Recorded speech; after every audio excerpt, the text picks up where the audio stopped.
a entrar en materia, ¿ya? Siguiendo nuestra clase, les recuerdo que estamos en la unidad 2, que es la comunicación en el nuevo paradigma, que no tiene nada que ver con eso del emisor, el mensaje y el receptor. No, porque eso es un tema superado, porque vimos que eso realmente ni siquiera es una teoría de la comunicación, sino que es una teoría de la información. Bien, vimos, esta es la unidad 2, no la unidad 3, perdón, la teoría de Austin. Austin, si ustedes ven en el año, es del 55, o sea, cuando se inicia el giro lingüístico y la teoría de Austin supuso un cambio revolucionario de gran impacto en lo que es el concepto y concepción de la comunicación.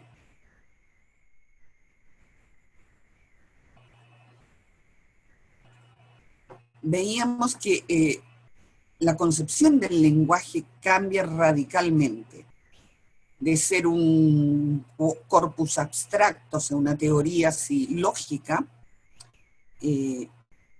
muy parecida también a la matemática. Si ustedes recuerdan los estudios de gramática que hicieron, van muy por ese lado, ¿no?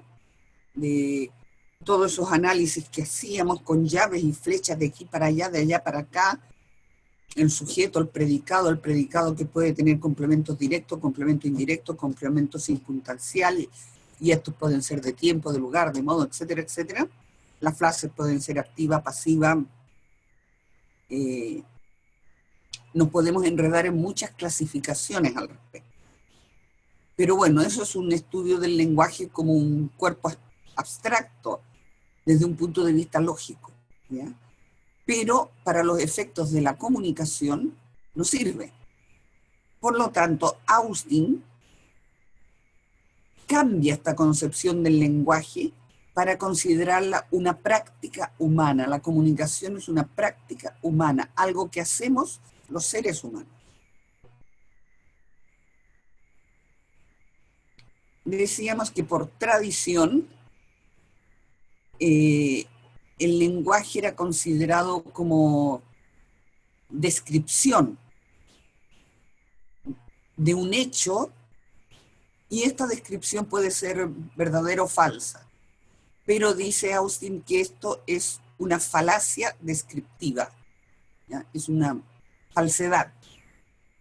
¿Por qué razón? Porque si ustedes recuerdan, con la teoría del observador de Maturana, que inicia este cambio de paradigma, digamos, la realidad no existe como algo objetivo, fuera del sujeto cognoscente, sino que la realidad es construida por el sujeto que conoce.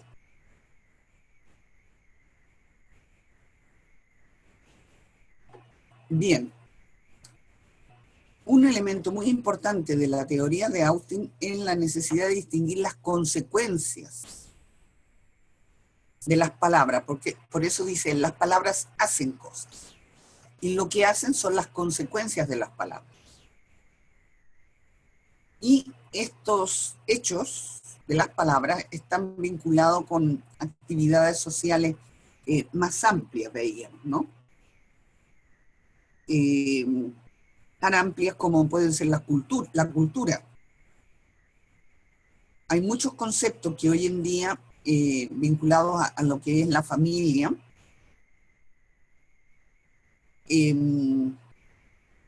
existían y ahora no existen, o existen de manera distinta, ¿ya?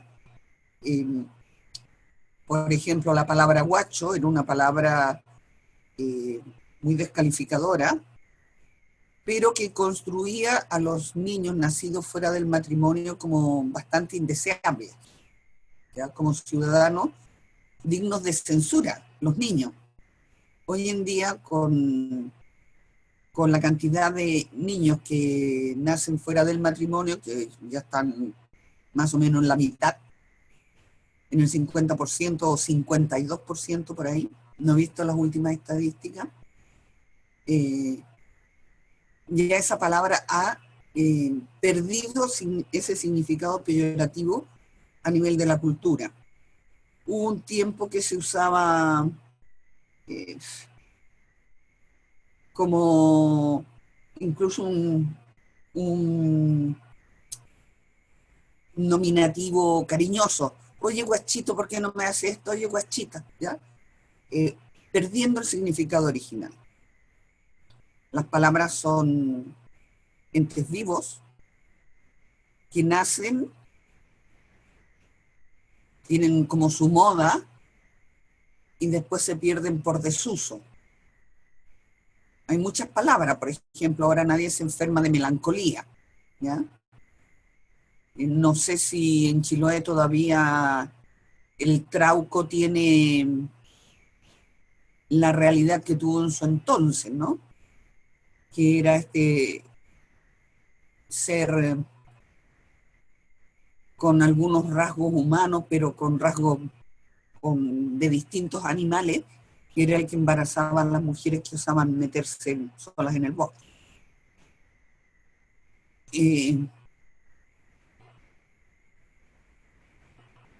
Muchos conceptos van desapareciendo con el tiempo.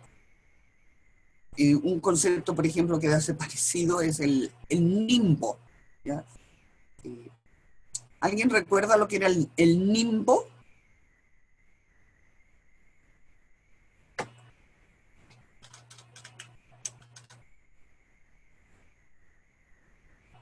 ¿Alguien lo recuerda? Uy, no me van a decir que la única que se acuerda soy yo. Oh, qué otro.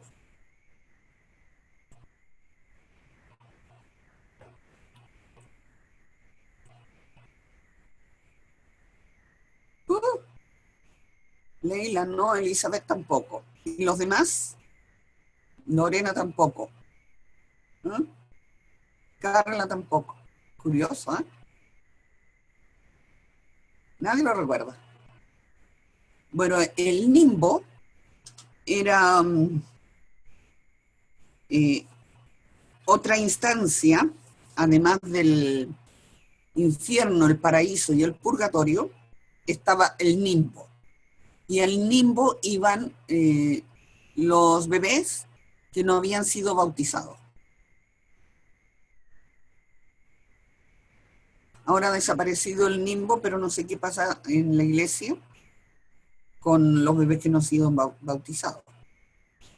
Me imagino que se irán al cielo porque pobres no han tenido tiempo de hacer nada. Bien, eso indica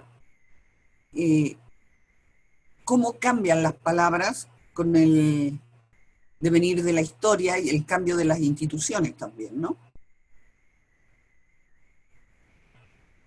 Y señalábamos en ese sentido que las palabras no son inocentes, hacen algo. Hace 50 años decirle guacho a un niño era herirlo profundamente. Sobre todo herirlo a él por algo que él no tenía responsabilidad alguna en aquello. Además que llevaban la etiqueta pegada en la frente, ¿no? Porque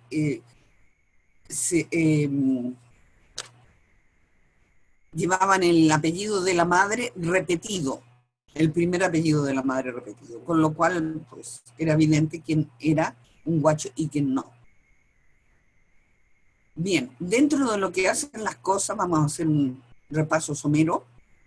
Vimos un poco los verbos, qué es lo que hacen los verbos. Y decían que los verbos en imperativos mandan y ordenan. ¿Ya? Cállate, siéntate, cómete todo,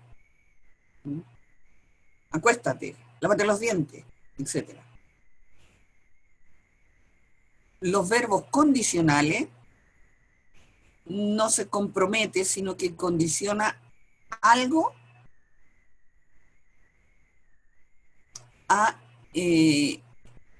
a la ocurrencia de otro fenómeno, ¿ya? Por ejemplo, yo iría a verte si pudiera, yo iría a verte si tuviera tiempo, yo iría a verte si el pasaje de avión fuera más barato, etc. ¿Ya? Los verbos en futuro prometen. ¿Ya? Yo iré. Yo cantaré en tu fiesta.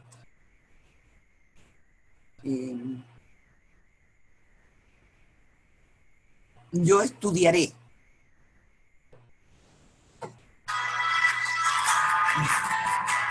Perdón. Uy. Voy a poner en silencioso el teléfono, se me olvidé hacerlo.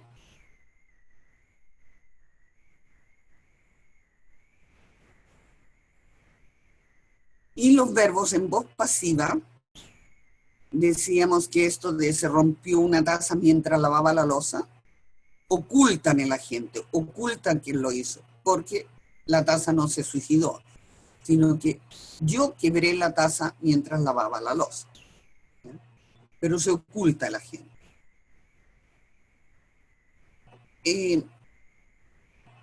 Eso es muy importante tenerlo en cuenta y considerarlo a la hora de un análisis de un texto, ¿ya?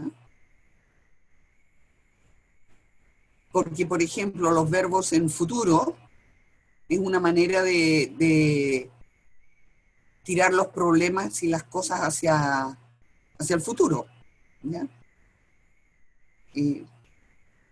Cosa que hacían, por ejemplo, los mediadores de la transcripción, ¿no? Bueno, estos temas ya los trataremos más adelante, ¿ya? Siempre tiraban las cosas para más adelante, sin asumir un compromiso presente, ¿no? Bien. Empezamos a hablar de Bakhtin en castellano o Bakhtin en inglés. Decíamos que este señor estudia filosofía y letras y supone una gran revolución en la hora de estudio de la comunicación y del lenguaje al entender el lenguaje como un fenómeno social. Vimos que Bakhtin es coetáneo también con Vygotsky, aunque no se conocían porque Vygotsky venía del campo de la psicología, pero estaban los dos estudiando el lenguaje y los dos llegan a la misma conclusión, ¿no? De que el lenguaje es una construcción social.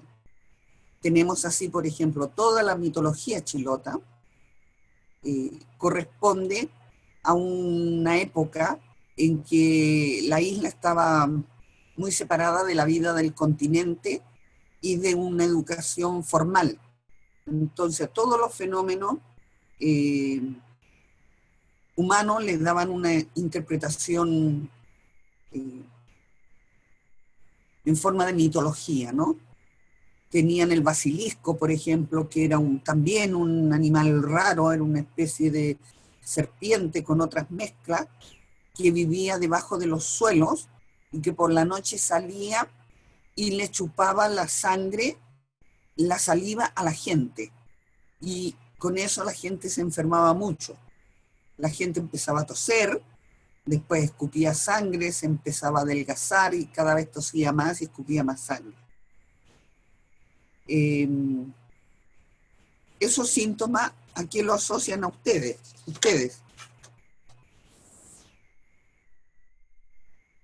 Están asociados a una enfermedad que también está como bastante, más que pulmonía, Leila, a la tuberculosis. Muy bien, Carla.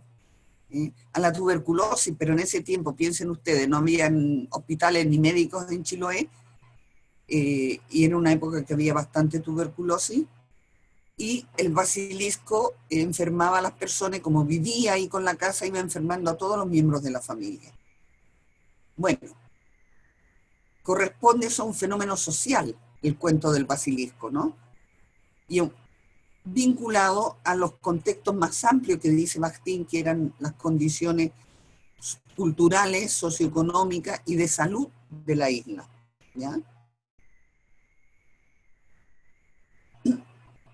Es muy interesante esta concepción y supone que tenemos que cambiar radicalmente de mentalidad para valorarla, ¿ya? El lenguaje como fenómeno social son las interacciones que están en juego en cualquier acción social, mientras estas personas interactúan y mantienen relaciones dialógicas a todo nivel.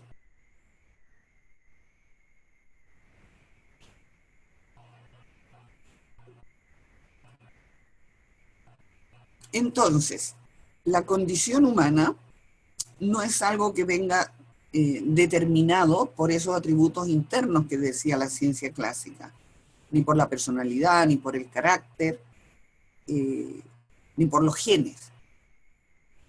Vimos esto explicado cuando analizamos el caso de los niños salvajes, ¿no? Sino que la condición humana se plasma y se concreta en el lenguaje,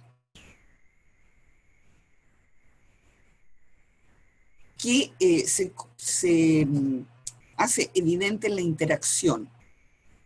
Y aquí, desde este paradigma, es donde empieza la subjetividad a tener importancia, porque al ser la realidad una construcción social, todo lo que vemos, todas nuestras interpretaciones son subjetivas.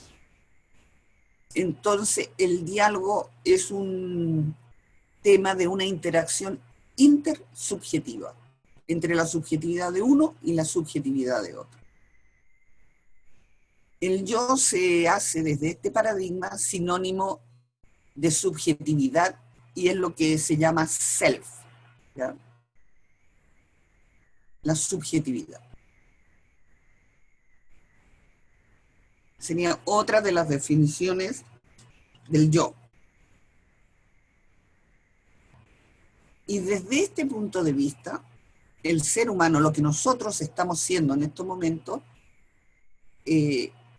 somos el producto de nuestra historia personal a nivel de familia, a nivel de escuela, a nivel de la cultura que se vivió en el momento y en el lugar donde nacimos, pero también es una cuestión histórica, porque las personas y las sociedades son un producto de la historia. El ser humano ha recorrido un largo camino en la historia, y así como todo lo que nos rodea, constituyen evoluciones importantes de tanto de las cosas como de las teorías, que son producto de la actividad humana y es colectiva, porque por ejemplo ahora tenemos estos fantásticos computadores con el Windows, que hacemos poquita cosa con el Windows, salvo clicar aquí, clicar allá, ¿ya? Pero no sé si hay aquí gente que conozca y haya empezado la informática con el sistema operativo, con el MS-2. ¿Ya? ¿Hay alguien que haya empezado la computación por ahí? Bueno, ahí tenías el computador, encendías el computador y era una pantalla negra, y te aparecía en el extremo superior izquierdo la letra C, 2 puntos y 2 slash en color verde. Y ahí te enfrentabas a la nada misma porque todo había que escribirlo. Y escribirlo con los espacios donde correspondía, porque si no, no entendía, ¿ya? Entonces eran verdaderas novelas que hacía uno para guardar un archivo, para copiar un archivo, ¿ya? Bueno, era lo que la humanidad como colectividad fue capaz de producir en ese momento, pero luego, hoy en día tenemos esta magnífica herramienta que es el Windows y todos los software, ¿ya? Que todos funcionan a través del Windows, pero el Windows está basado en el sistema operativo previo, ¿ya? Ustedes se pueden cambiar, ¿ya? Yo ahora hace mucho que no me meto en el sistema operativo, pero alguna vez he resuelto más de un problema desde el sistema operativo. Además está decir cómo se quedan de impresionado la gente que me ve, no dice, oh, más o menos ingeniería informática, no, simplemente tengo los años suficientes para haber acumulado esta experiencia. Bien, el ser humano Y esa actividad humana colectiva, esos conocimientos colectivos, se transmiten también a través del lenguaje y la educación formal. Veíamos aquí cómo hay ciertos elementos de la cultura, ¿ya? De la cultura. Veíamos el caso de la historia cultural de Chile, de este padre bastante ausente, que está ausente en la familia por razones culturales, ¿no? Una, señalábamos, la herencia de las culturas precolombinas, donde los hombres simplemente engendraban a los niños y las que los sacaban adelante eran las mujeres en esta vida más comunitaria, ¿no? Y posteriormente se vio reforzada esta posición del hombre con respecto a la paternidad con la colonia al tener prohibido los españoles de casarse con mujeres nativas. Tenían sus amores, tenían sus hijos, pero estos hijos no podían ser reconocidos. Pero claro, que eso se mantenga hasta hoy en día es bastante inaceptable, ¿no? Y considerando los gobiernos y todas las políticas públicas y de bienestar social, las estadísticas de la cantidad de mujeres que son ellas la parte central del el sostén, ¿no? de los niños, se ha visto que la pobreza se hace cada vez más infantil y más femenina. Entonces se pretende desde el gobierno central y estas políticas públicas enmendar esta situación. Entonces, el ministerio, en este caso el Ministerio de Justicia, ¿ya?, ha implementado el tema de la mediación familiar, que a mí no me gusta el concepto de mediación familiar porque no es familiar, porque está destinada a velar por el interés superior del menor, con el fin de evitar esto mal de la cultura y de la sociedad, ¿no? Y concientizar a los hombres para que ejerzan una paternidad responsable. Bueno, el Ministerio de Justicia implementa esto de la mediación y tenemos a nivel de mesosistema como institución, igual que la escuela, la familia, la comunidad, la mediación. Y a la mediación asisten estas personas. Asiste el padre y la madre, y este padre, este varón, es convocado a la conciencia y al compromiso con su progenie, ¿no?, con los hijos. Bueno, y esto pues va afectando los cambios que aquí se producen o no se producen, tienen un feedback hacia lo que puede ser la mediación como institución, el centro de mediación y las políticas públicas. Entonces, este efecto del lenguaje como actividad humana que opera en todos los niveles de la sociedad, lo vemos ejemplificado en este caso con la mediación.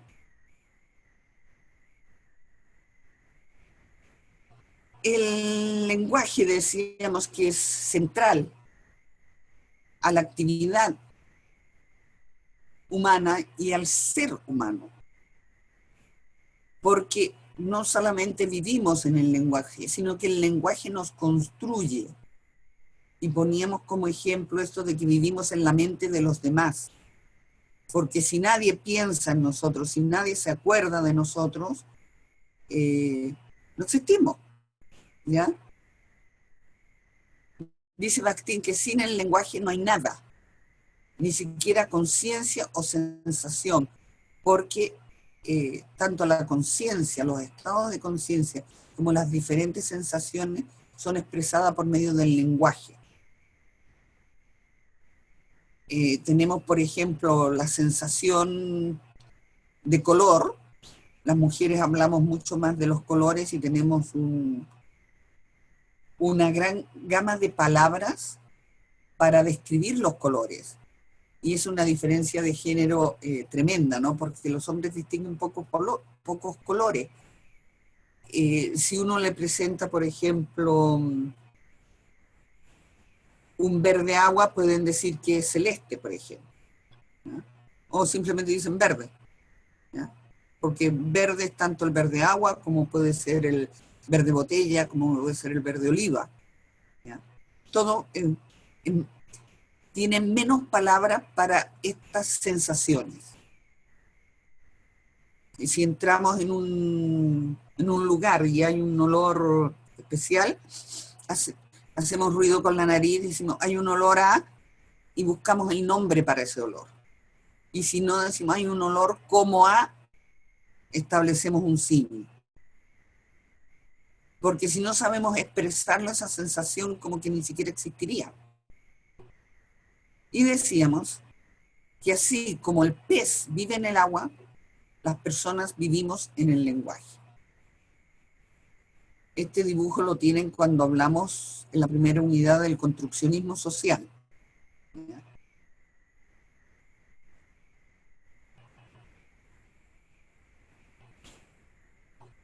Hay consenso entre diversos profesionales, ¿no?, en que el lenguaje es una práctica social que permite la coordinación humana. Maturana, de hecho, define el lenguaje como una coordinación de coordinaciones, porque primero tengo que ordenar mis ideas para poder expresarlas. Y una vez que las expreso, me coordino con ustedes, con sus coordinaciones que van haciendo de lo que van escuchando. Por lo tanto, el lenguaje no es una cosa individual, es un tema que es de diálogo. Lo que yo diga está en relación con las personas que me escuchan. De la misma forma que lo que un escritor escribe está en relación con sus lectores. Toda esta coordinación se da, dice Bakhtin, en un contexto determinado. Aquí tenemos, por ejemplo, un contexto universitario, ¿ya?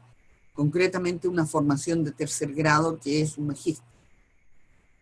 Ese es el contexto de nuestra coordinación de coordinaciones. Y esto de la coordinación de coordinaciones que dice Maturana es lo que señala Bakhtin como que el lenguaje es dialéctico y dialógico, ¿ya? Influye al oyente y el oyente me influye. Lo que hace del lenguaje algo bastante complejo, ¿no? Porque aquí hay una multiplicidad de voces. Hay una polifonía, dice, ¿no? Haciendo un paralelo con la música, que hay muchos instrumentos. Piensen ustedes, aquí yo he señalado a Bakhtin, he señalado a Maturana, hemos hablado de la ciencia clásica con Shannon Weber, con Jacobson, con Berloy. Hay muchos autores, y eso ustedes lo pueden ver, por ejemplo, al final, las referencias bibliográficas son todas esas fuentes de las cuales yo me he servido para elaborar un texto. Entonces, los materiales de estudio que ustedes tienen conforman un multiverso en el cual participan muchas voces, muchas personas. Porque no hay nada nuevo bajo el sol, dicen, ¿ya? Y todos vamos de alguna manera reproduciendo discursos ajenos.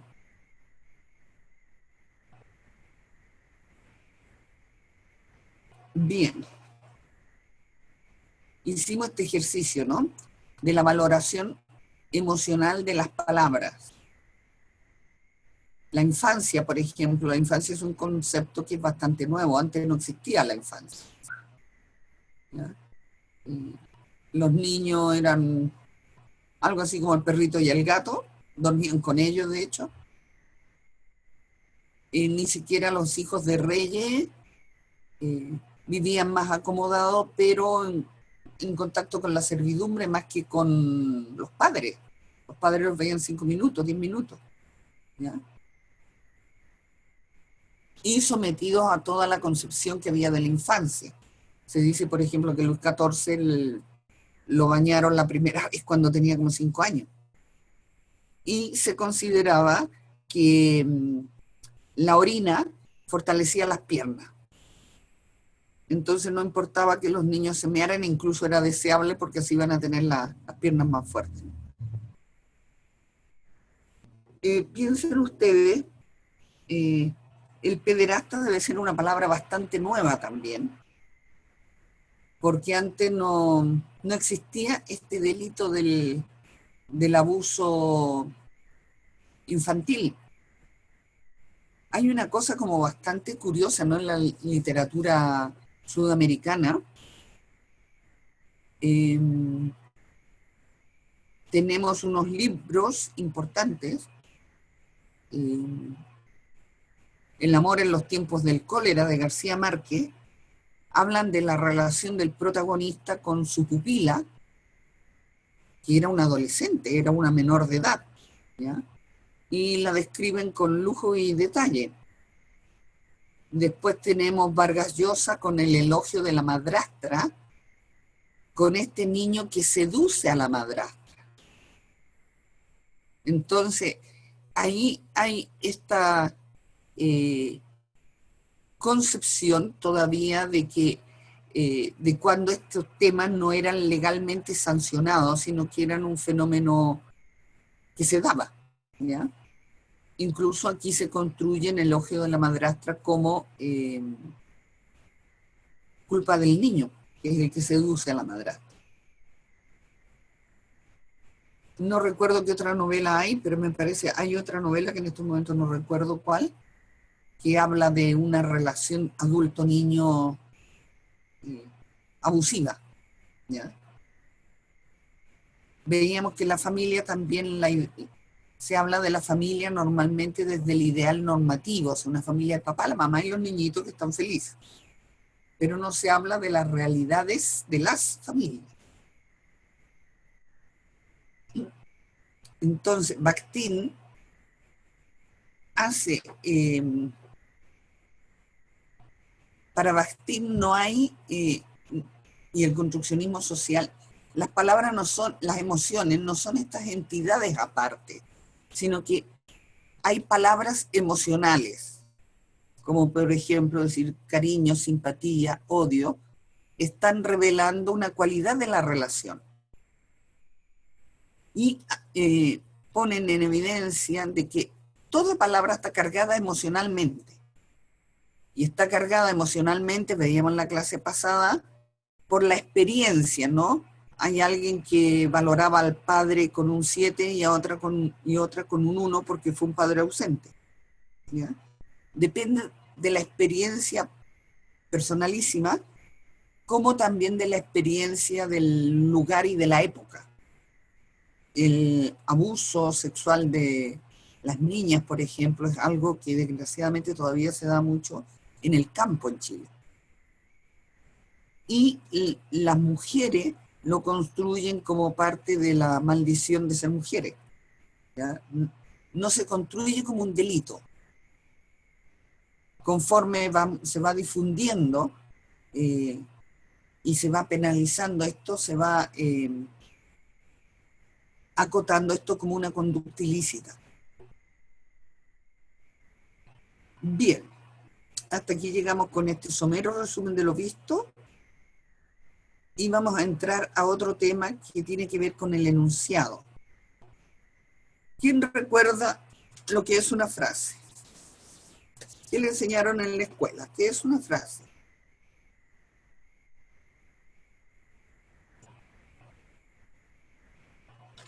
Es ¿una qué?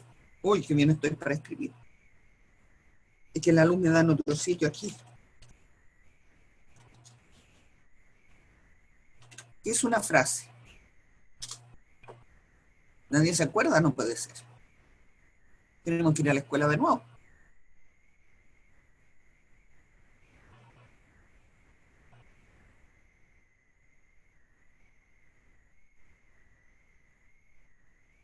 Bueno, se la construye como una oración.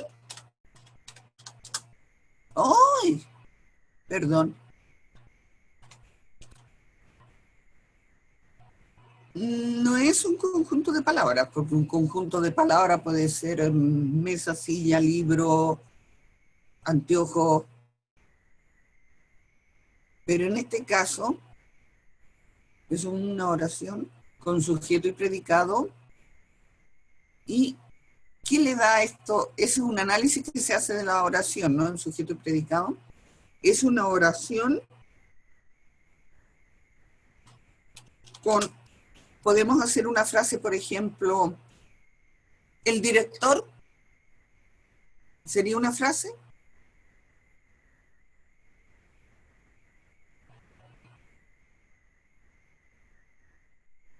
No. Porque ¿qué dirían ustedes si yo empiezo a hablar y digo, ah, nos falta decir qué hace el director? ¿Ya? ¿Y para qué tenemos que decir qué hace? Para que tenga sentido.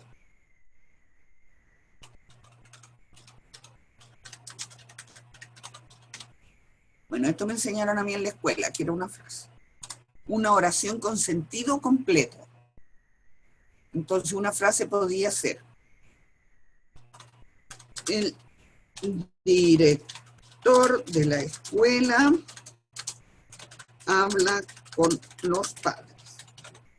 Esa sería una frase que tiene un sentido completo. Bueno, toda oración tiene verbo conjugado, tiene sujeto, tiene un complemento, porque si dijéramos todo, el director de la escuela habla, sí, pero ¿qué? ¿Habla qué? ¿Qué dice? ¿Con quién habla? ¿Para qué habla? ¿Ya? O cómo habla, por último. Le falta un complemento, ¿no? Pero eso, en términos de comunicación, cae en lo que dice Agustín en la falacia de la descripción, ¿no? Es como descriptivo nada más. En cambio, el enunciado corresponde a un entrelazado dialógico, ¿no?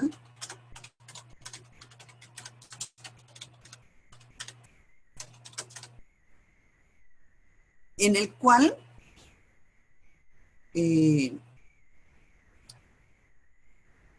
concretamente el enunciado sería como los turnos de palabra, los cambios de hablante en una conversación. Eso es el enunciado. Cuando uno describe un diálogo y dice Pedro y Pablo, contéstale esto, Pedro, Pablo, y va poniendo lo que van diciendo.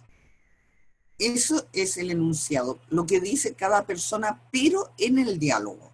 ¿Ya? Vamos, esto para introducir el concepto de enunciado, que ya lo vamos a ver más en detalle, y la diferencia con la frase. Esto es dialógico, tiene en cuenta lo que el otro dice y se construye con lo que dice el otro. ¿Ya? Porque yo digo, alguien dice, por ejemplo,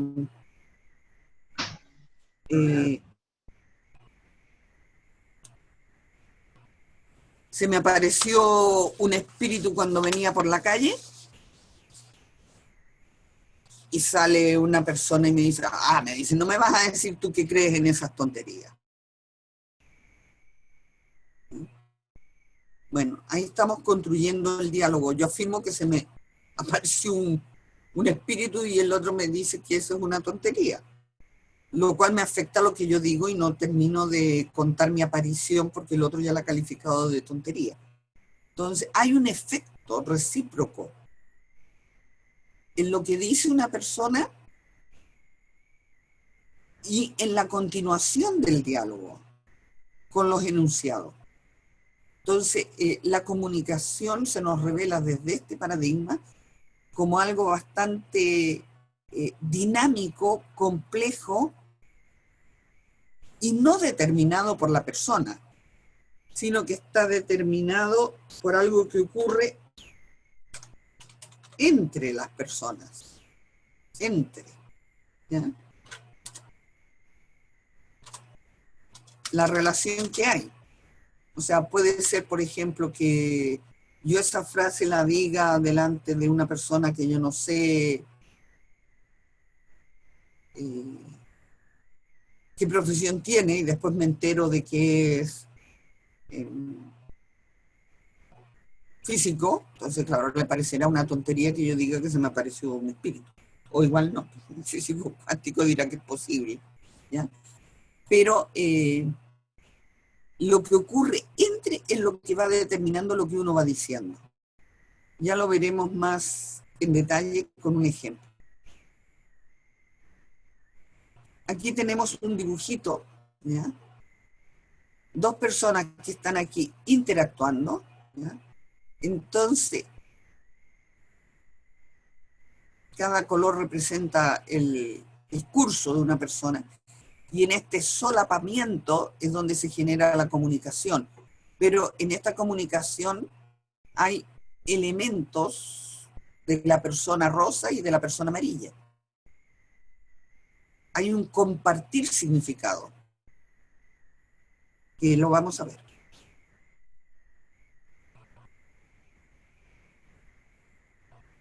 Lo que decíamos, ¿no? El carácter dialógico del discurso radica en que cada enunciado está en relación con los enunciados pronunciados por la otra persona. Porque si yo digo, hoy venía por la calle y se me apareció un espíritu, y la persona con la que yo estoy hablando me dice, fui al mall y me compré un vestido. ¿Y qué tiene que ver eso con mi espíritu? ¿Ya? O no me escuchaste lo que te dije porque no está esta persona, su enunciado en relación con lo que yo dije. Entonces, bueno, eso es lo que llaman los españoles diálogos de besugos, ¿no? Cuando hay como monólogos paralelos, cuando no hay comunicación. Bien.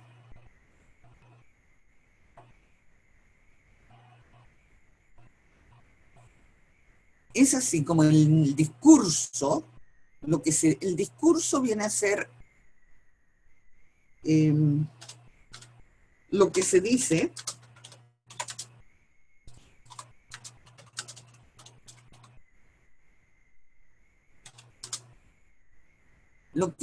establece lo que se dice cuando dos o más personas expresan una serie de enunciados que se suceden. Y en ese proceso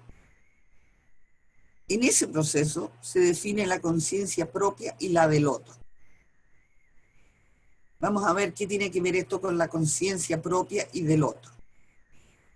Por ejemplo, tenemos dos niños, ¿ya? Que los niños están en esa edad en que están muy preocupados por lo que pueden ser las diferencias entre un niño y una niña, entre un hombre y una mujer. Entonces se preguntan, ¿no? Porque los niños tienen esas conversaciones que muchas veces se tienen más entre iguales que con los adultos, ¿no? ¿Qué hace a un niño niño y a una niña niña? Entonces, en esa conversación tenemos estos niños encantadores aquí que están investigándose mutuamente cómo es su cuerpo. Entonces, la niña le muestra al niño cómo es su cuerpo y el niño mira así como muy interesado en ver qué hay ahí. Entonces, claro, el niño pues toma conciencia en eso de que él es diferente de una niña y toma conciencia de esa diferencia, pero toma conciencia de esa diferencia porque interactúa con esta niñita. Porque si él se mirara al espejo, le parecería muy normal tener la formación física que tiene. No la encontraría rara ni diferente porque no tiene con quién compararla. Pero aquí él se compara con la niña y la niña con el niño, claro. Entonces, aquí tenemos eso de que en ese proceso dialógico se define la conciencia propia y la del otro. ¿Ya? Él se ve como distinto y ella ve al otro como distinto, por lo menos en la formación del cuerpo, ¿no? Hacíamos la pregunta de cómo me conozco y si existía el sí mismo.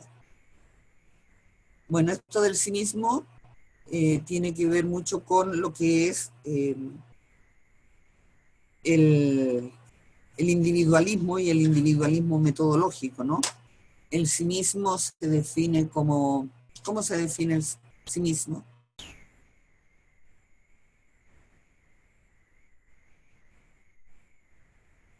Hay quienes lo definen como la identidad,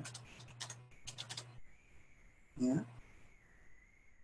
Y sobre esa base decíamos que eh, se establece que hay que ser fieles a sí mismo, porque ese sí mismo, esa identidad es inmutable. El sí mismo lo asociamos con identidad, personalidad, carácter, actitud o cualquier otro atributo interno y son fijos desde la ciencia clásica, ¿ya? Pero desde esta perspectiva que estamos viendo del yo social, el yo social es cambiante. Puedo cambiar según con quién entre en interacción y con quién me compare, ¿ya? Eh, yo puedo pensar que soy una mujer muy conservadora, pero si entro en interacción eh, con una persona mayor, muy religiosa, o con una mujer musulmana, por ejemplo, puedo resultar ser una persona muy revolucionaria comparada con ella, ¿ya? Entonces, el cómo yo me construya depende con quién interactúe, además de que esas interacciones me hacen cambiar. Le ponía el ejemplo de esta chilena que llegó a España defendiendo la idea de que mujer es igual a ser madre, y bueno, los que defienden la ciencia clásica piensan que nos conocemos pensando, reflexionando, mirándonos en el espejo, ¿ya? Y en la introspección. La introspección de alguna forma también se relaciona con ese concepto de religioso de análisis de conciencia, examen de conciencia.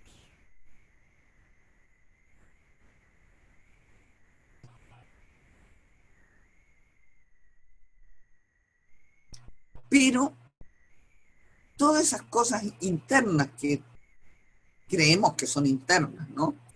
Pero que son eh, elementos sociales que nos han introyectado a través de la socialización, nunca es fijo, siempre está dialogizado, siempre está en continua interacción con los demás y sujetos a variaciones.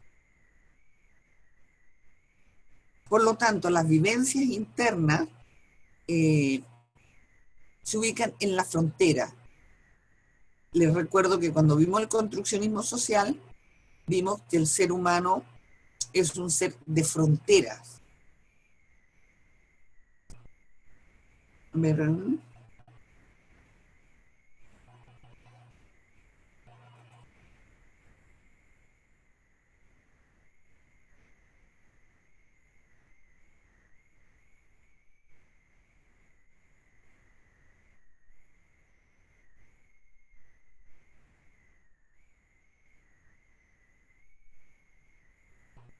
es un ser de frontera y que es un ser que se va adaptando a los distintos contextos sociales. Veíamos el caso de una persona que evidentemente, como tiene un yo físico, lo que la hace ser un ser individual, individualizable, ¿ya? Pero esta persona varía y se completa en la interacción con la familia. Y vemos que la conducta de las personas en la familia es muy distinta a la persona en el trabajo. Vemos, por ejemplo, que los niños se comportan de manera distinta en la casa, en la escuela y con los amigos. Y en las redes sociales también, ¿no? En los grupos virtuales. Porque hay una adaptación al grupo. Los hombres, por ejemplo, los varones adultos, en la familia son de una manera, quizás sean muy desordenados a la hora de vestirse, porque están en la casa y están relajados, y en el trabajo van de traje y corbata súper formalito, ¿ya? Tienen un lenguaje para hablar en la casa, otro para hablar en el trabajo, y otro muy distinto cuando se juntan con los amigos a ver el fútbol, ¿ya? Por eso el ser humano es ser de frontera, porque se completa según con el grupo en que interactúe. Esto lo vimos también en la unidad del construccionismo social. Y decíamos que ahí radica la paradoja de las personas. Queremos ser autónomos porque nos juramos, nos creemos eso del individuo. Y hay gente que dice como muy orgullosamente, no, yo siempre he sido una persona libre.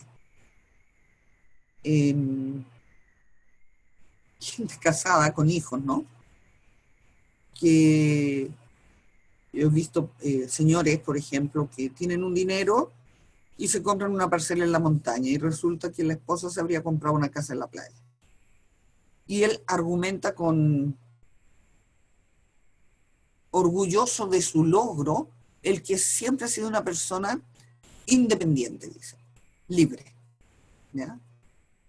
Pero a la hora de la verdad, a la primera situación que se manifieste con cierta debilidad o con cierta limitación o inseguridad, o en el caso, por ejemplo, de una enfermedad, necesita de los otros para que le den seguridad. Y ahí es cuando valora la vinculación a la familia, a los amigos, al barrio. Ahora, por ejemplo, con todo esto de los grupos virtuales, hay WhatsApp de grupos de la familia, de grupos del vecino, de los grupos de creencias religiosas, por ejemplo, ¿ya? Y ante un problema, muchas veces alguien lo pone en estas redes y ya estas redes operan como redes de apoyo. Entonces echan por tierra todo este ideal de libertad y de independencia de las personas, ¿no? Pero eso no quita que sigamos viviendo en la paradoja de que queremos hacer muchas veces lo que queremos, que es lo normal, ¿no? Porque lo raro sería que quisiéramos hacer lo que no queremos. Queremos estar solos, por ejemplo, y hacer lo que queremos en ese momento, por ejemplo, un domingo, levantarnos a las tantas y dormir hasta que nos dé la gana, pero esto pasa con los adolescentes, ¿no? El papá y la mamá quieren que colabore en las tareas de la casa y en la vida familiar. No que se levante a las 3 de la tarde cuando todos han almorzado. O sea, como mínimo ese día que estén todos sentados a la mesa. Bueno, ese es un tema que evidencia esta concepción del ser humano como un ser social, como un ser que es imposible que exista de manera aislada de cualquier grupo. Pero esta esta esencia humana es paradójica porque queremos ser autónomos, pero también queremos que nos den seguridad, nos den calorcito humano y que nos mimen si estamos enfermos, etcétera. Y esta paradoja lleva a una situación de conflicto, como puede ser el que tienen los adolescentes con los padres el domingo, ¿no? Y ese conflicto se resuelve, dijimos, sobre la base del poder. Bien.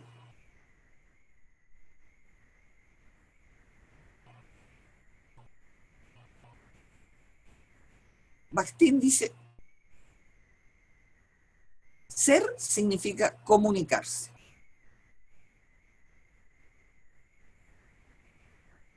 Ha habido muchas definiciones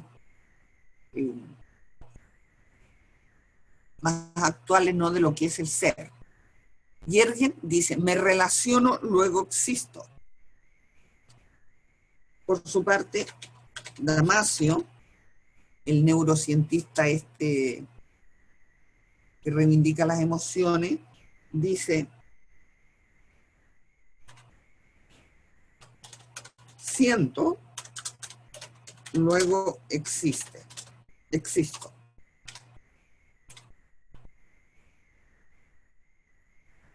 Y siento en la relación. Entonces, todo lo que es el dualismo cartesiano y la racionalidad queda como absolutamente superada en el pienso, luego existo, ¿no? En el cogito ergo sum, eso queda desfasado por estos nuevos planteamientos. ¿Y qué significa entonces?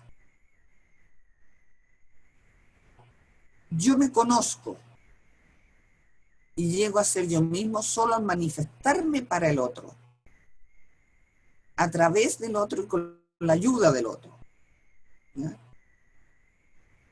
El niño llega a ser niño solo al mostrarse a una niña, a través de la niña y con la ayuda de la niña.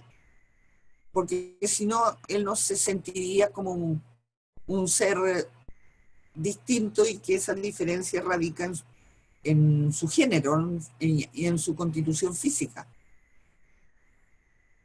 Que los niños y las niñas son muy parecidos en muchos aspectos, ¿no? Salvo en el corporal. ¿Ya? Pero una de las consecuencias del individualismo es que nos han vendido la idea del sí mismo. Yo existo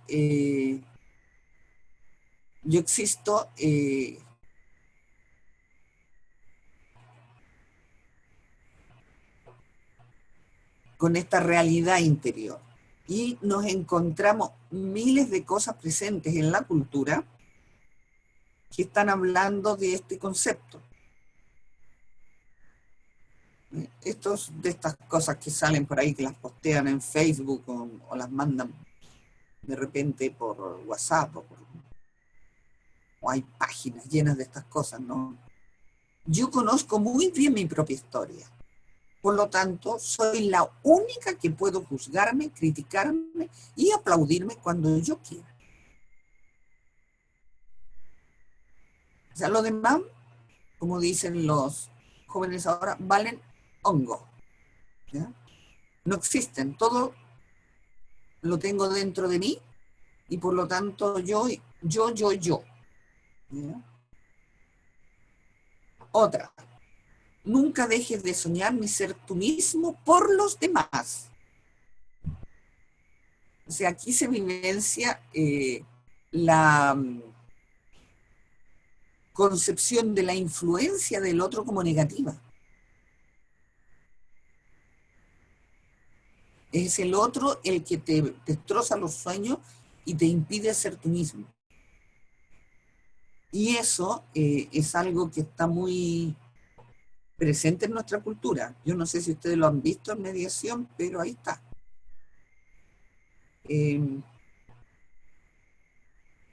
El sujeto de la mediación que hicieron ustedes un análisis al principio, ellos eran gente con cierto nivel cultural, y ellos eran individuos por opción. Entonces ella le decía, es que yo no pretendo influirte. O sea, yo te respeto, no pretendo influirte. Y él soltaba cosas como,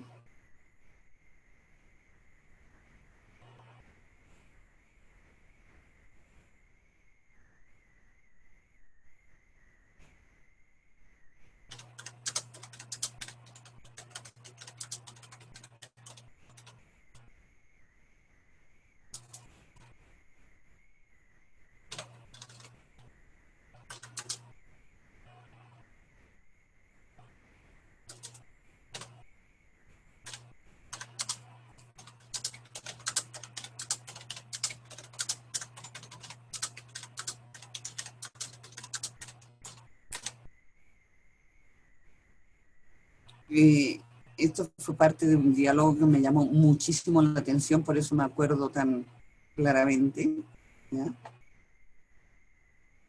Si bien ella se quejaba de que él era muy irresponsable, que no era puntual con la niña, etcétera, etcétera, dice que no pretendo influirte, ni torcerte.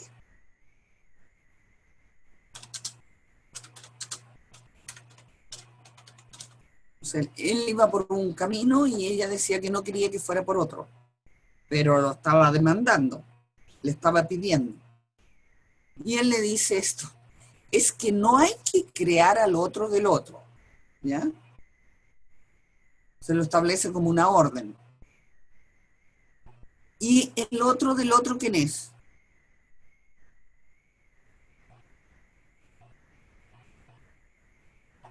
En este diálogo.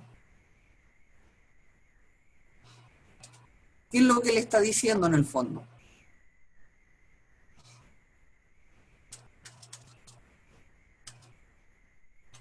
Es que no tienes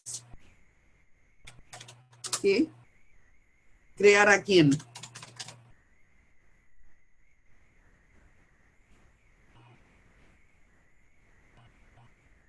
¿Quién es el otro del otro?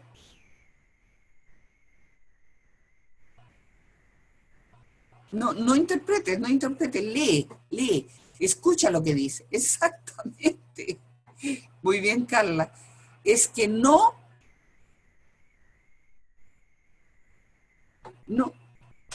me tienes que crear,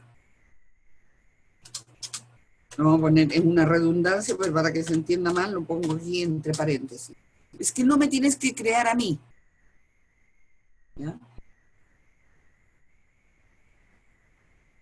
Bueno, esta gente eran los libertarios de su época y había mucho, cuando eran jóvenes estaba muy de moda todo lo que era la escuela de Frankfurt, ¿no? Y la escuela de Frankfurt eh, transforma lo que era el individualismo moderno como en imperativo. Entonces, de alguna forma defiende el derecho a la libertad que tienen las personas de crecer y desarrollarse sin este poder que se ejerce, el poder constituyente que ejerce la sociedad, a través de la escuela, de la familia, ¿no?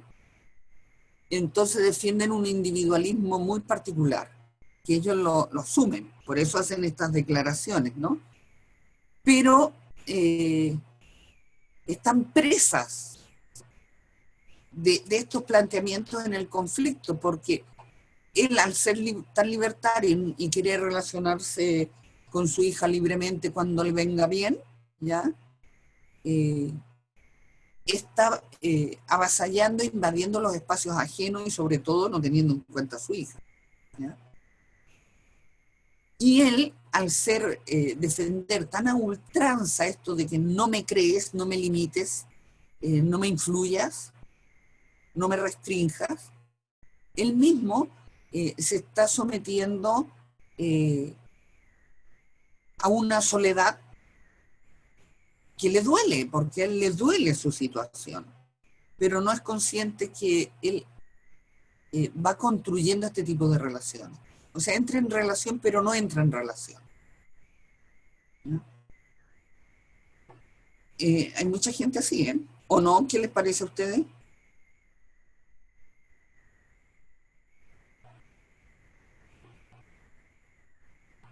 ¿O no se ve esto? ¿No lo ven ustedes en la vida cotidiana?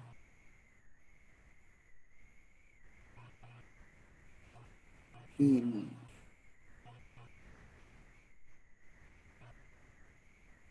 y se ve mucho, demasiado, ¿no? Entonces, claro, esto exacerba cualquier tipo de conflicto porque se percibe eh, al otro como una persona, un estorbo, alguien que está limitando, ¿no?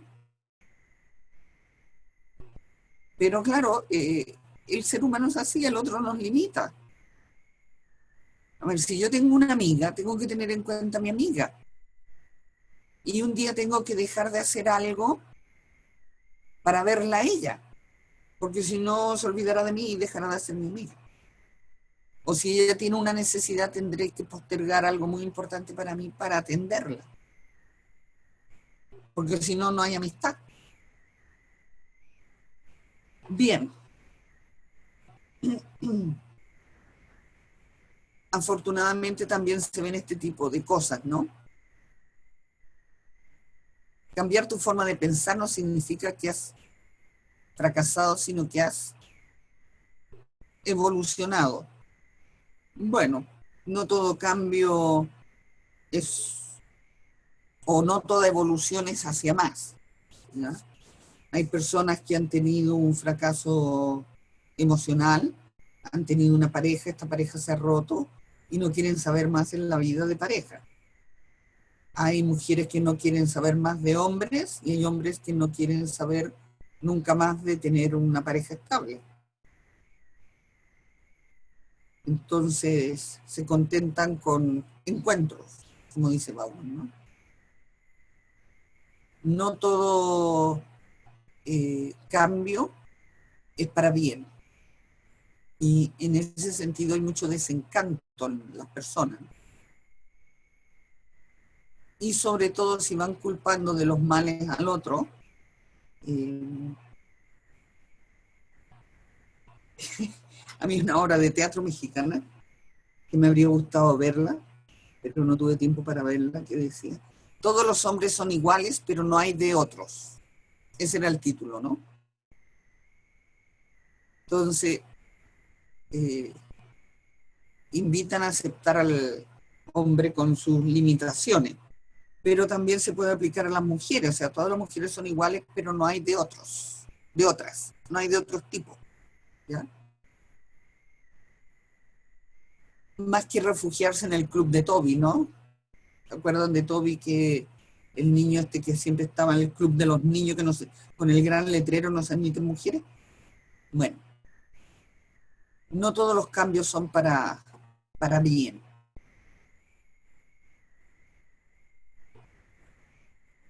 Y todo cambio y todo conflicto bien gestionado significa que lo que yo digo y lo que dice el otro en algún punto se encuentran y cambian.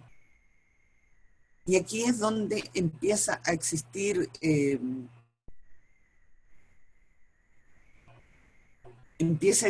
realmente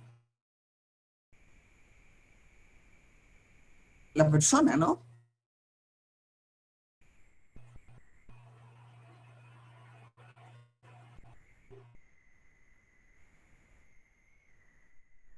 Aquí sería, no se ve nada. Bueno, la parte central sería donde existe la persona, pero aquí me lo va a borrar. Exacto. Ahí es donde sería el punto de encuentro, ¿ya? Ahí sería el espacio de comunicación compartido donde yo me conformo y me construyo como persona en la relación con el otro y el otro en su relación conmigo. Quedan estos espacios siempre no compartidos, que son experiencias de alguna forma no comunicables, y no son comunicables porque, en parte por limitaciones del lenguaje, ¿no? En lo que decía Ortega, a nadie le duele mi dolor de muelas, que a mí me dolía tanto la muela. Mira, a mí el año pasado, dice el otro, se me infectó la muela y me dolía, sí, pero no tanto como a mí, porque claro, siempre el dolor de uno es superior al del otro, ¿ya? Entonces hay este espacio, y sobre todo porque las palabras son limitadas.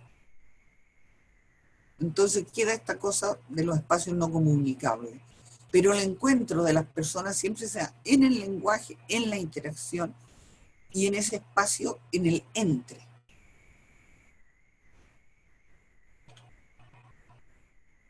Y cuando hay conflicto tenemos esto. Las palabras, decíamos, son prótesis.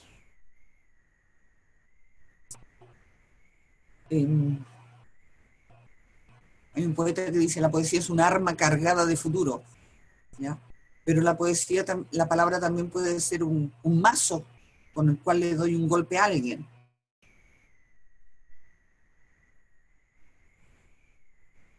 Este otro le está dando un golpe porque ustedes saben que hay otra categoría de persona. Esta persona, parece ser una mujer. Bueno, esta mujer es ventrícula. Si fuera un hombre sería ventrículo. ¿Está bien dicho eso, ventrícula? ¿Ventrículo? ¿A qué le suena?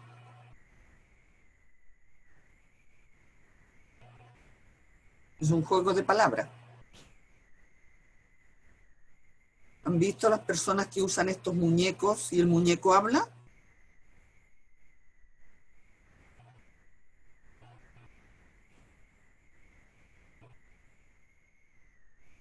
Ventrílocuo. Muy bien, Elizabeth.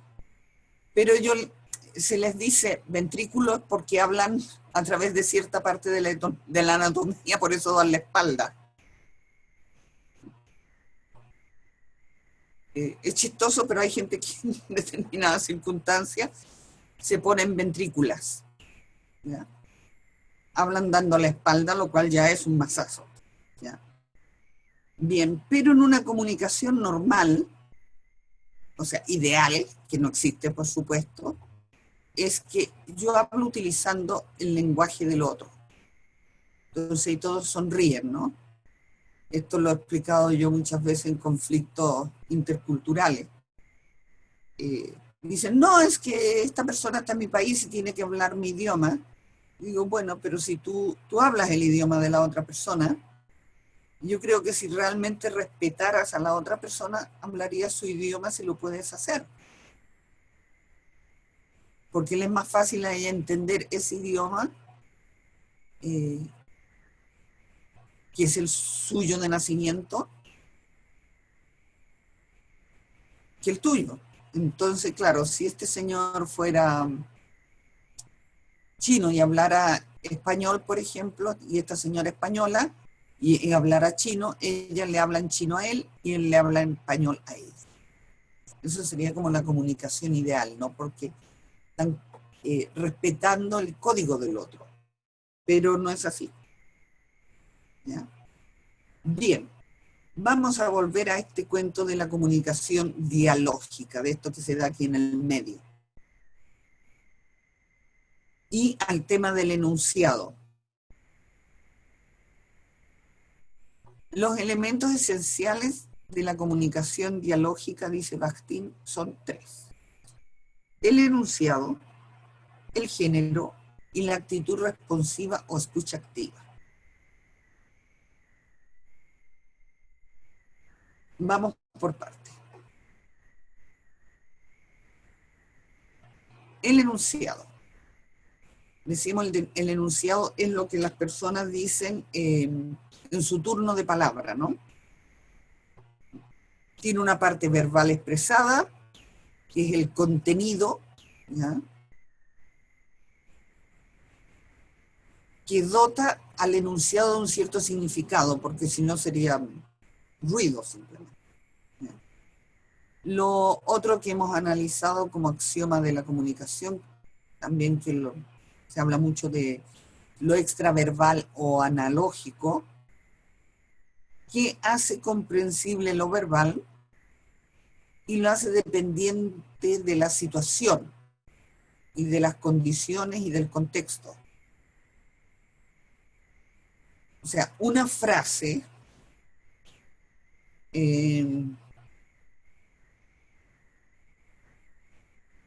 puede tener significado totalmente distinto según la situación, y que la acompañamos de distintas expresiones analógicas o extraverbales, ¿no? Podemos decir, por ejemplo, oye, a ver, ¿por qué no te vas a tu pieza? ¿Ya? Si vemos que una persona está tiritando y la pieza está caliente, por ejemplo, ¿ya? Ahora, si estamos en una reunión social y llega esta persona y dice, oye, ¿por qué no te vas a tu pieza? O sea, sal del medio, ¿no?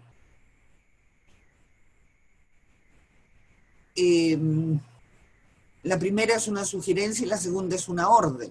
Y sabemos que es una sugerencia por el tono de voz, ¿ya? Oye, ¿por qué no te quitas la chaqueta? ¿Y tú, por qué no te quitas la chaqueta? Estamos pidiendo una explicación en el segundo caso. Pero todo eso depende de la entonación. Entonces, eso le da un componente adicional al significado que pueda tener el enunciado. Y esto de la situación es sumamente importante para entender el enunciado. Es el contexto. El texto es lo que se dice, el enunciado, y el contexto es lo que va con el enunciado. La situación que va con lo que se dice, de manera ya sea implícita o implícita, ¿no? Van entrelazadas porque la situación es lo que ocurre entre las personas, ¿ya? Esa interacción que veíamos antes de esto, ¿ya? Esta interacción puede darse en un contexto médico-paciente, por ejemplo, puede darse en un contexto de pareja, puede darse en un contexto de director espiritual al feligrés que quiere ser dirigido. Varía mucho según el contexto. Pero decíamos que siempre el contexto añade algunos elementos de poder que se confiere y que aceptamos del otro. Dice Bakhtin que si los hablantes no estuvieran unidos por la situación, no habría una comprensión común de lo que está ocurriendo. Porque supongamos, está hablando un médico y un enfermo y el enfermo no sabe que el otro es médico.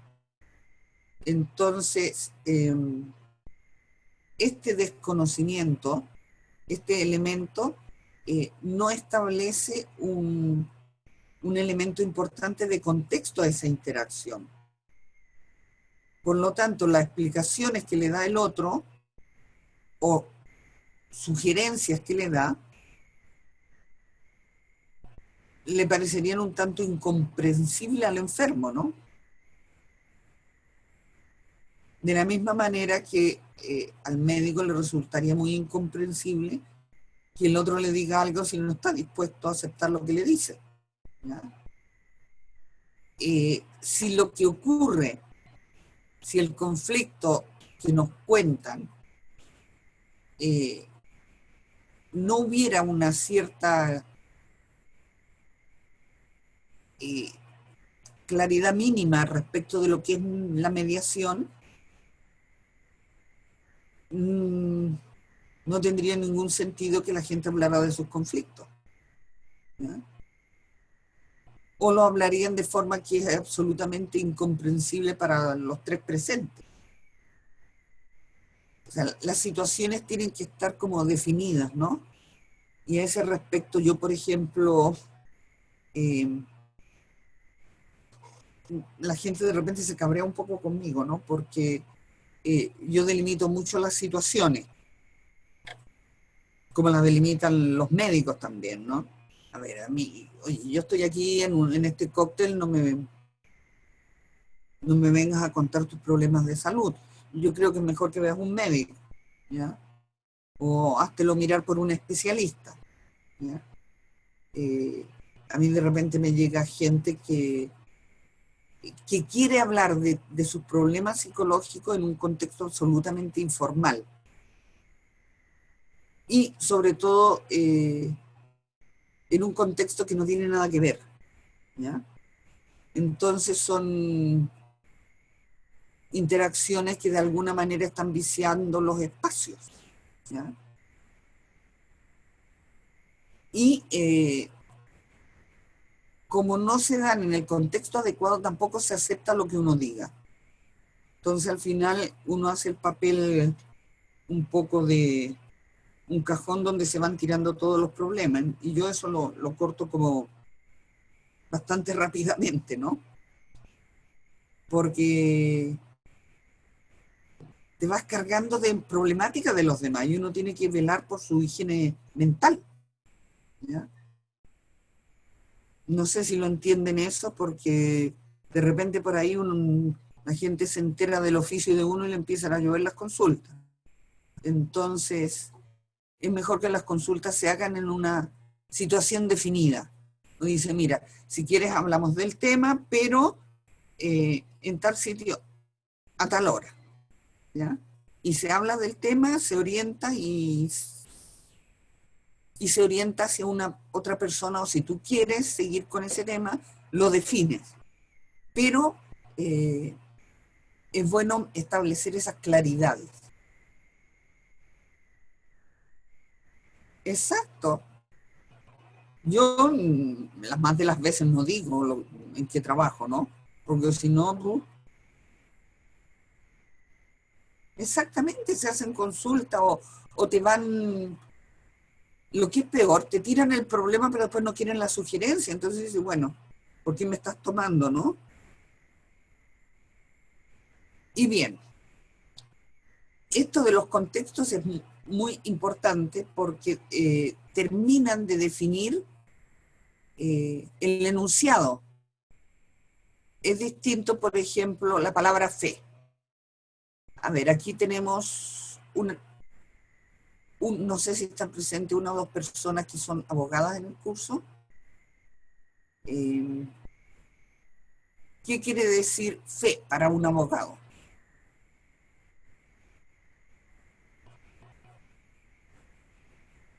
Para un abogado, digo, ¿eh? Desde el contexto de la ley.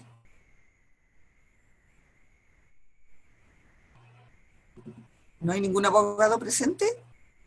¿Qué son los ministros de fe?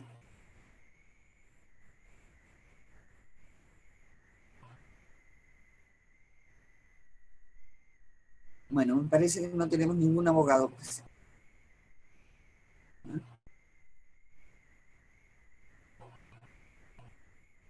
Bueno, en ese caso fe es dar crédito, ¿ya?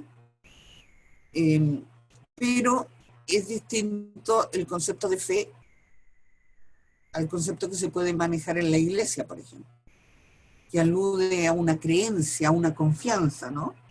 Tengo fe en Dios, creo en Dios, ¿ya? Entonces, distintas condiciones, entornos, situaciones, determinarán significados distintos.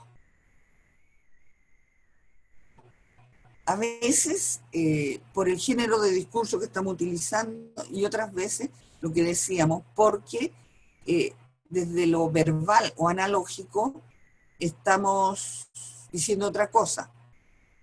Señalábamos la clase anterior, ¿no? Que está muy de moda el utilizar los jóvenes, utilizar insultos para tratarse, ¿no?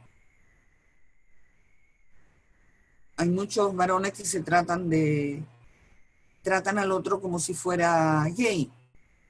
Entonces, hola gorda, hola mariposa, ¿no? Pero ellos dicen que lo dicen con cariño. Entonces no es insultos, ¿ya?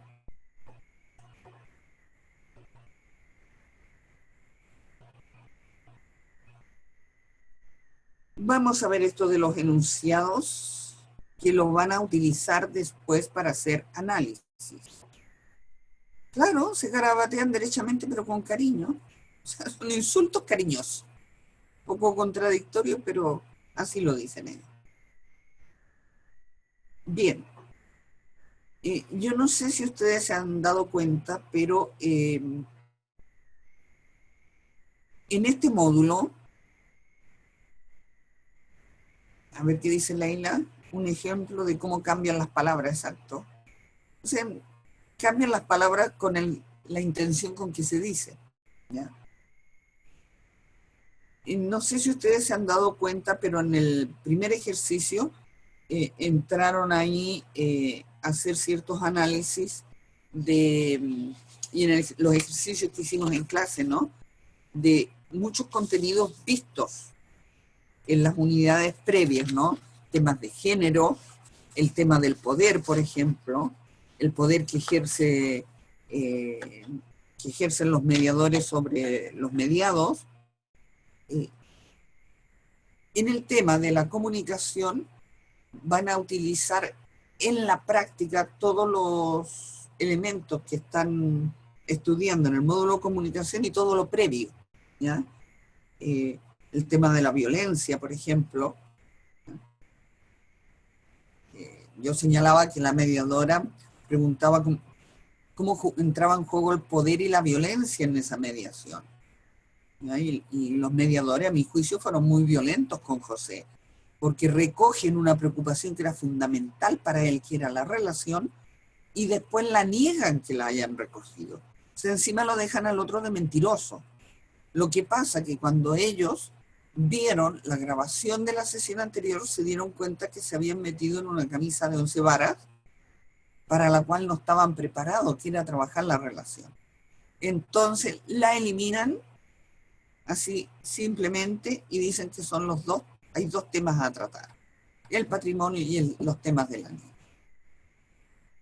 Bueno, todo esto está presente y todo eso se ve sobre todo cuando consideramos que la comunicación es un encadenamiento de enunciados. Y aquí tenemos otra definición de enunciado. Dice, es la unidad de estudio del discurso, en tanto expresa algo a alguien. O sea, la unidad del discurso que expresa algo a alguien, obviamente, no está hablando solo, ¿ya? Anticipa la respuesta que el otro le dará y contrarrestando sus propias argumentaciones.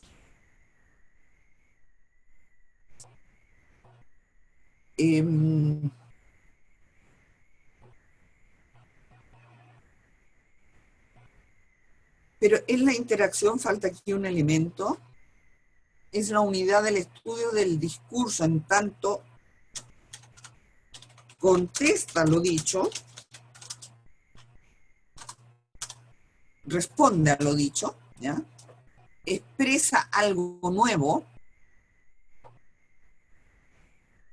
a alguien y anticipa la respuesta de la otra persona, contrarrestando sus posibles argumentaciones y espera respuesta. Y ahí se encadena con el otro enunciado que contesta porque el otro espera respuesta y así sucesivamente. Lo vamos a ver con un ejemplo. Lo que decíamos, en oposición a la frase, el enunciado es relacional. Por lo tanto, y tal como señala Bakhtin, siempre tiene un componente emocional, no es neutro.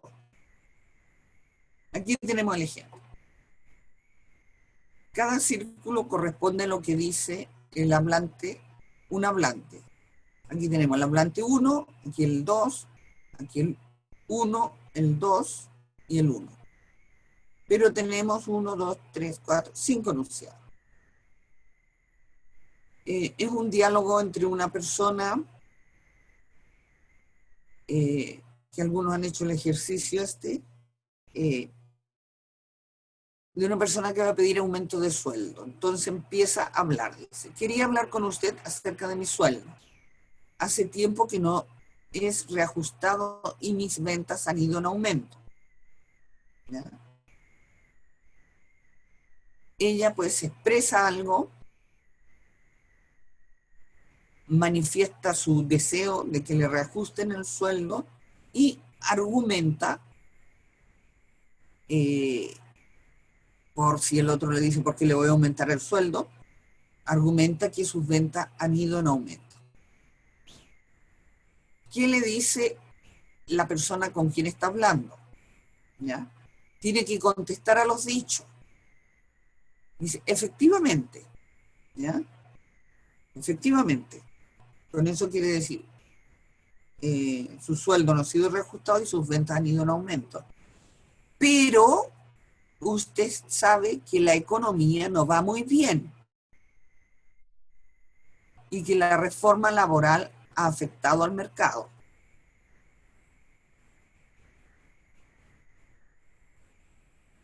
Él contesta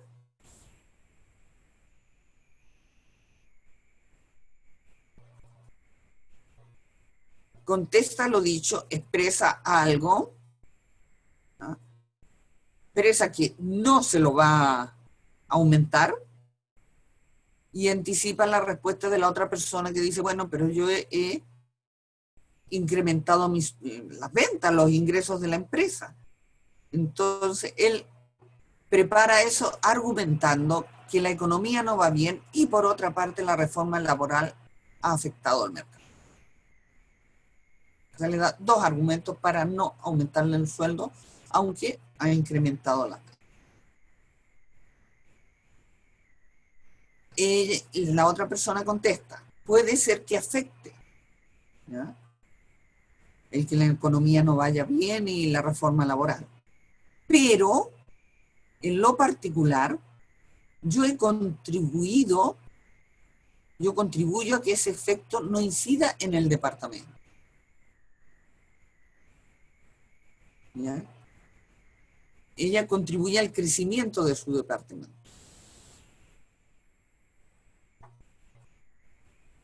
Es decir, lo que ella dice no es ajeno a lo que el otro está argumentando. ¿Ya? Hay un hilo conductor de la conversación que es en la solicitud de aumento de sueldo. ¿Ya? La argumentación de ella es que ha aumentado las ventas, la argumentación de él que la economía no va bien y la reforma laboral ha tenido efectos perniciosos. Y ella contraargumenta diciendo, puede que afecte, pero en lo particular yo contribuyo a que eso no incida en el departamento. ¿Qué le contesta? Sí, usted a nivel de departamento pues lo salva de alguna manera, pero estos temas no se manejan por departamentos, sino se manejan en general en la empresa. Y de momento no hay reajuste.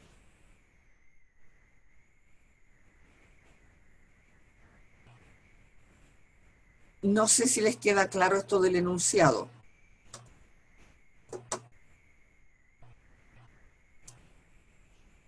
En en el material de estudio tienen otro ejemplo. No sé si han estudiado el material de estudio o qué, o no han tenido oportunidad.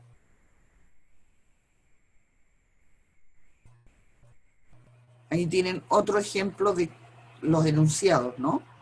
Cómo se va encadenando la conversación, cómo lo que dice uno tiene efectos y consecuencias en lo que el otro dice, ¿ya? Entonces, evidentemente aquí no hay intenciones de incrementar sueldo y hay que argumentar en por qué no se va a hacer, ¿ya? La economía va mal, la reforma laboral, y en general la empresa va mal. No es que a usted solamente no le quiera reajustar, es que no hay reajustes para nadie. ¿Queda claro esto o no? Preguntas.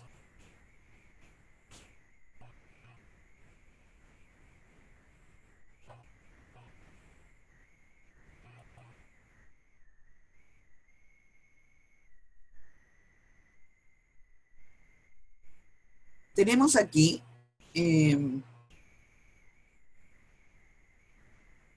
esto después lo van a utilizar en los análisis que hagan, ¿ya? Así que tienen que tener bien presente que lo que una persona dice lo hace con un objetivo, ¿ya? Por una parte contesta porque tiene que contestar, por una cuestión de cortesía comunicativa, ¿no?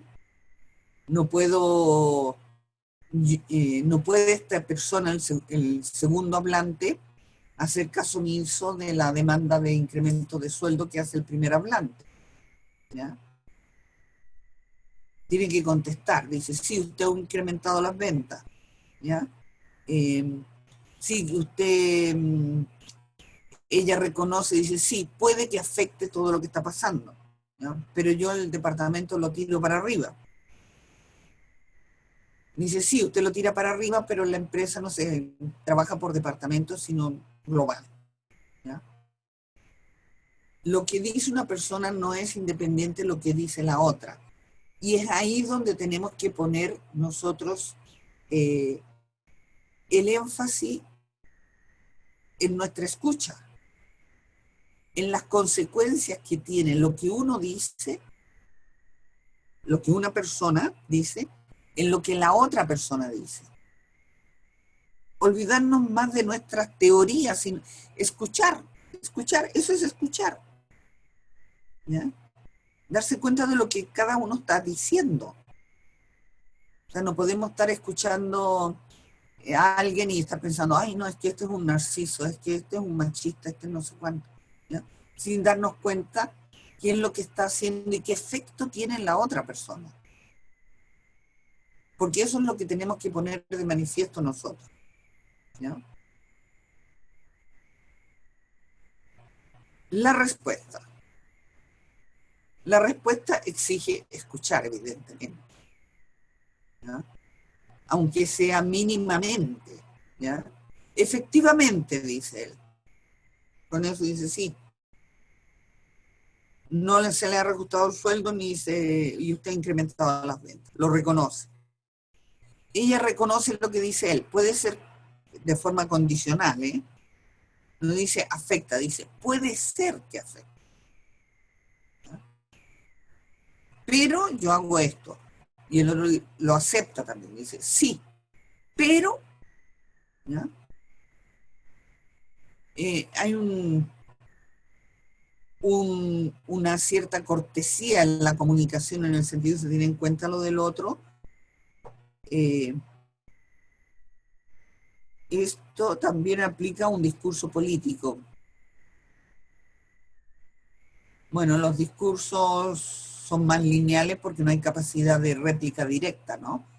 Sino más bien es el político el que se hace las preguntas y las contesta, ¿ya?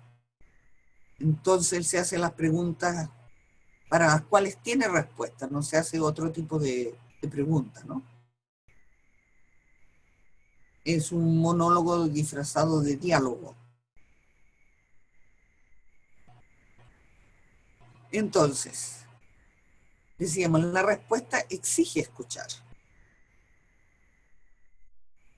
y requiere una respuesta activa. ¿Qué es una respuesta activa? Un compromiso del oyente al emitir un enunciado de respuesta. Esto es como muy importante, ¿ya?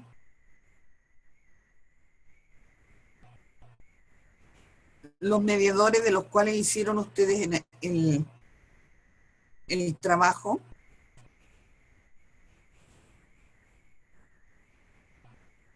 ¿daban una respuesta activa a lo que decía la gente?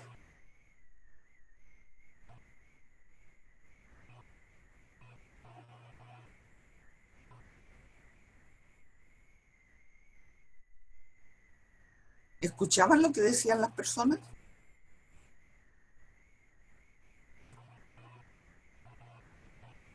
No, ellos iban a su bola. Eso era un monólogo. Un monólogo disfrazado de... Un monólogo, un sermón disfrazado de diálogo, ¿no? Incluso con manipulaciones ahí, sugerencias, intentando convencerlo de que iba muy bien. Entonces, es bueno que sigan por ahí. ¿Qué os parece? Y rápidamente dicen, bueno, hacemos un descanso, ¿no? No dan oportunidad al diálogo, ¿ya? No contestan a lo que las personas dicen.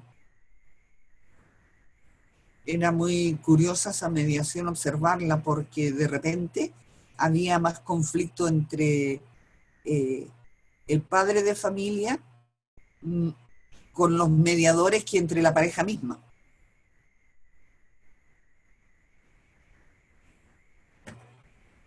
Porque los mediadores iban muy... Es que no sabían qué hacer.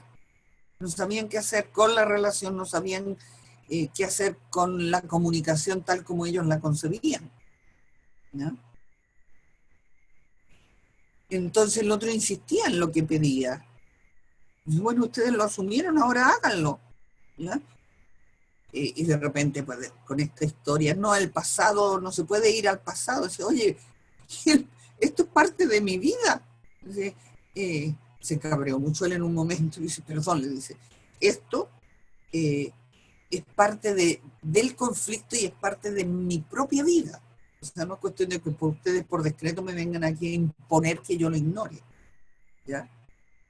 Entonces, hay que tener un compromiso con el oyente y ese compromiso, o sea, el oyente tiene que tener un compromiso con la persona que ha hablado y eso se tiene que traducir en la respuesta. Bien.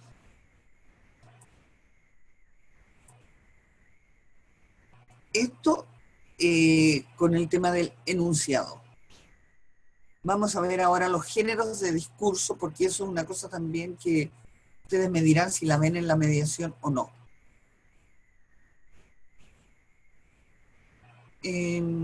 Bueno, hay algunos autores que hablan del género del discurso del habla, y esto se puede clasificar por el contenido.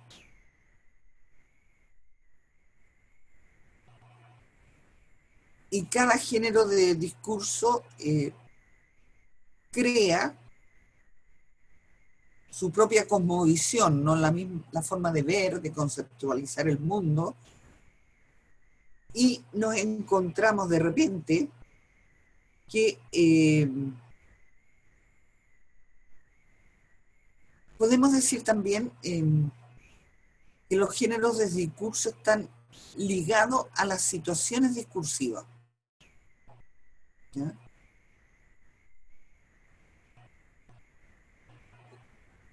Muchas veces hay instituciones donde se realiza la acción o el discurso, ¿no? O la interacción. Por ejemplo, es distinto eh, el discurso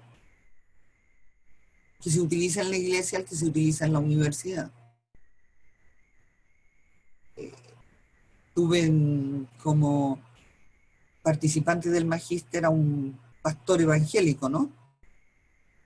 Y al principio le costaba mucho porque tendía eh, él era doctor en teología, es doctor en teología. Entonces, le costaba eso de delimitar su discurso teológico al discurso de la mediación, ¿no? Un poco de hablar desde este poder que confiere la institución eclesial a un doctor en teología a un estudiante de un magíster, que tiene que estar probando que domina ciertos conceptos y que desarrolla ciertas competencias. Entonces es muy distinto desde las instituciones el discurso que utilizamos. O sea, si estamos en una iglesia es distinto el discurso que utilizamos en la universidad y el que utilizamos en el trabajo. Yo trabajé, por ejemplo, un tiempo con adolescentes, ¿ya? Entonces, era un trabajo muy bonito, era un equipo interdisciplinario, había endocrinólogo, pediatra, psiquiatra, terapeutas ocupacionales, éramos diversos profesionales que estábamos ahí, ¿no? Pero a nosotros no nos interesaba enseñarle a los lolos y a las lolas a hablar correctamente. Lo que nos interesaba era comunicarnos con ellos. Entonces todos hablábamos en lolo. Y era como muy divertido, ¿no? Porque expresiones que yo no la usaba fuera de mi trabajo, porque fui educada por mi padre a hablar con propiedad. Y bien, ¿no? O sea, si decía, entendí, ¿qué decía? ¿Vas a jugar a tenis? Pero ahí hablamos, entendí, ¿cachai? Y todo el lenguaje de los adolescentes que varía mucho con el tiempo, ¿no? Entonces todos hablábamos en adolescente, ese era el género discursivo que utilizábamos ahí. Incluso de repente en las reuniones de equipo aparecía el género discursivo de la profesión de cada uno intercalado con el género discursivo adolescente, ¿ya? ¿Ocurre esto en la mediación o no? ¿Qué pasa con esto en la mediación? A ver. Dice, el género discursivo es un conjunto relativamente estable de enunciados. El legal, el religioso, el científico, el literario, el mítico, ¿ya? Puede ser el astrológico. Hay muchos géneros de discurso. Entonces, ¿qué ocurre muchas veces en la mediación? Que la gente cambia de un género de discurso al otro. Entonces, dice, supongamos, el marido dice, no, dices que una madre debe ser sacrificada. ¿No? Bueno, dice ella, lo siento, pero nosotros estamos trabajando, nos hemos casado con separación de bienes, por lo tanto, tú cumples con lo tuyo y velas por tus bienes y yo cumplo con lo mío y velo por mis bienes. ¿Ya? Entonces ahí hay un cambio y hay como un diálogo paralelo que se está dando a diferentes niveles con distintos idiomas. Él está hablando desde lo normativo y religioso y está hablando desde lo legal. ¿Ya? O sea, si tú aceptaste la separación de bienes, quiere decir que yo no soy parte de lo que tú ganes y yo tengo que ganarme lo mío y defender lo mío. O sea, si no, ¿para qué? No puedes decir, nos casamos con separación de bienes y después decir que yo tengo que ser sacrificada. ¿Y a dónde me va a llevar este invento?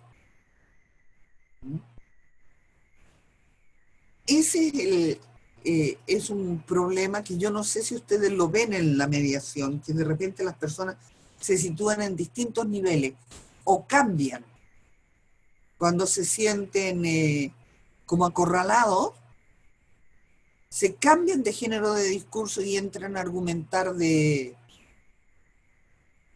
otro punto de vista.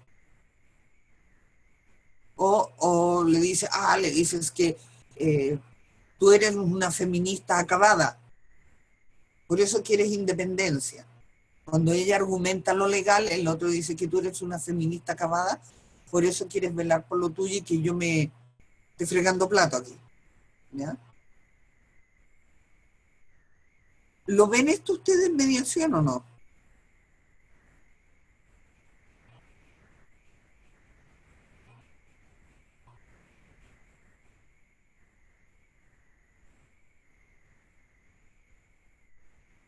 ¿No lo ven o no se han dado cuenta de ello? Bueno, dicen los teóricos que vemos lo que la teoría nos alerta. ¿Ya? Y muchas veces no lo vemos porque no calza con nuestra teoría. ¿Ya? Obsérvalo porque eso te da una pista también para trabajar, Elizabeth. ¿Ya? Eh, porque siempre el que cambia del género de discurso está escapándose del diálogo. Bien, esto es una cosa que la van a tener que tener muy en cuenta luego cuando hagan la tesis, que ya tendrían que ir pensando en qué van a hacerla, ¿ya? Y en cualquier trabajo, cualquier argumentación que se dé, hay que decir desde dónde está hablando, porque nadie habla desde la nada. Y eso es muy sano porque a uno le ayuda a situarse. Y yo digo, este concepto es de la ciencia clásica, este es un concepto sistémico, esto corresponde al construccionismo social, porque eso te ayuda a situarte, desde dónde está hablando la gente. Se dice que en la vida cotidiana hablamos desde el sentido común, ¿ya? El sentido común, que es el menos común de los sentidos, dicen. Pero ya está al final. Ah, a ver, voy a ver qué pasa, Leila.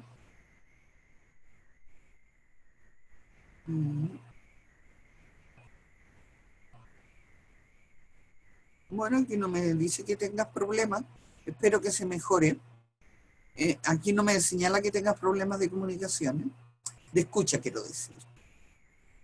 Bien, al final del material de estudio de la unidad 1, decíamos que el sentido común es la doxa, ¿ya?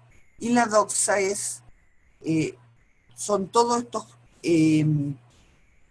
conceptos de la ciencia que penetran la cultura y pasan a ser de sentido común. O sea, es de sentido común que tú respetes mi individualidad y no me influya y no te metas conmigo, ¿no? Porque yo soy un individuo separado de ti, ¿ya? Bueno, ahí se está argumentando desde el sentido común, no la doxa. Vayan aprendiendo estas palabras nuevas porque son importantes. Pero en el Magíster no hablamos desde el sentido común, la doxa ni las creencias. Hablamos de un determinado marco teórico, ¿ya? Y en la tesis tienen que decir marco teórico y todo un apartado que tienen que establecer desde dónde voy a hablar. Desde el construccionismo social y del construccionismo social de tal teoría o qué, ¿ya? Tienen que especificarlo. Bueno, vamos a dejar el otro punto para la clase que viene. ¿Qué les parece esto para rectificar, apoyar y enmendar rumbos para la clase que viene? Puede hablar ahora o callar para siempre. ¿Qué cosas habría que explicarlas más para que resulte más comprensible? Sugerencias.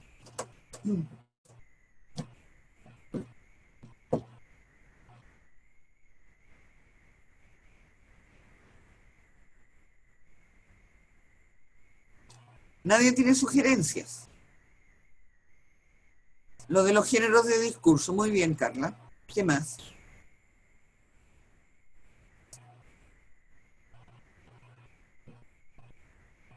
Lo de los géneros discursivos. Muy bien.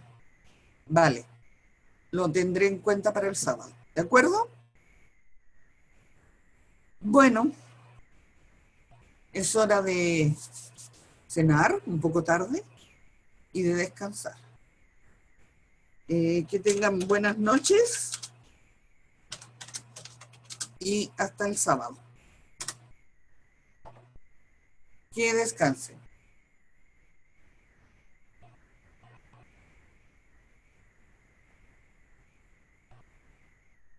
Nos escuchamos y vemos el sábado. Perfecto.